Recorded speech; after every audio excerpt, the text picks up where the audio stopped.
Hi guys! Ang sasarap ng mga cakes na pinakita ko, no?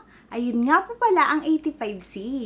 Kung sa Pinas, meron po tayong Goldilocks at Red Ribbon. Dito naman po sa Taiwan, meron po kaming 85C na tindahan ng cake na lagi naming takbuhan kapag may mga birthday, anniversary, surprises, or kahit anong okasyon. Yan ang unang-unang binibiling cake ng mga Pinoy. So dahil nga po, pagod ang babaeng ito, kain tayo ng sweets para naman bumalik yung energy natin. At trending nga daw po pala dyan sa 85C, ang kanilang tiramisu. Tikman natin kung ano nga ba talagang lasa niyan. At sa Black Up ay trending na trending dahil daw masarap.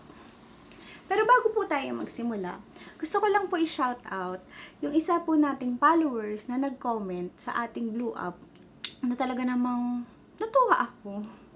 Natuwa na may mga nanonood naman po pala talaga sa aking mga mini vlog kahit hindi ko kilala or hindi ko kamag-anak or kaano-ano. Sobrang thank you at talagang kanil po ko. Ito nga po pala yung comment ni Sir. Basahin po natin. Ang sabi dyan ni Sir, hindi magtatagal idol, sisikat ka. Sana nga po Sir, magdilang anghel po kayo. Sobrang thank you po sa suporta. Bukod sa pamilya ko, ay may mga taong naniniwala at nanonood at nagbibigay ng time para manood ng video ko. Thank you po! So, paano ba yan? Tikman na po natin yung tiramisu na trending sa 85C. So, guys, ito po ang tiramisu sa 85C. Ganito po itsura. So, open na natin, guys. Yan. Medyo maliit lang naman po siya.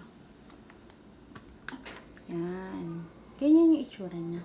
Hindi ko alam kung ano tong nasa ibabaw na itim na to. Pero tara, tikman na po natin.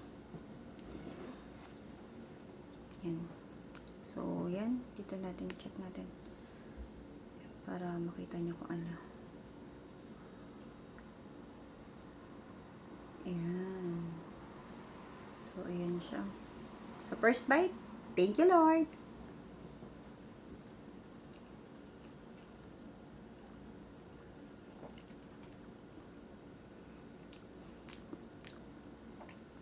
In fairness, ang sarap nga. Mahilig kasi ako dun sa tiramisu ng Costco. At parang mas masarap to Itong check nga natin ito, ano nasa ibabaw niya. Ito lang nasa ibabaw.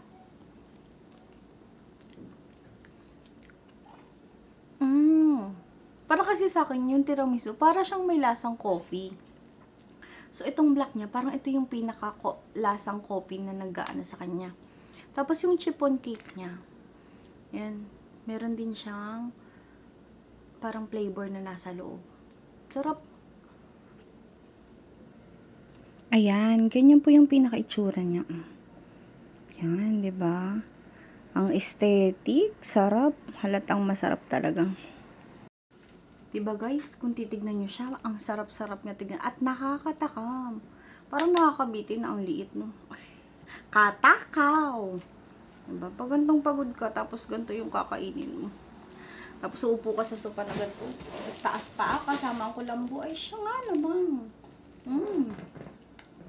Bala kayo dyan matakam. Sobrang sarap. Hindi siya nakakasawa. Hindi nakakaumay. So, paano ba yan guys? Arat na po sa pinakamalapit na 85C dyan sa inyo para naman po matikman nyo rin kung gaano kasarap yung tiramisu nila. Thank you for watching guys! God bless everyone! Bye!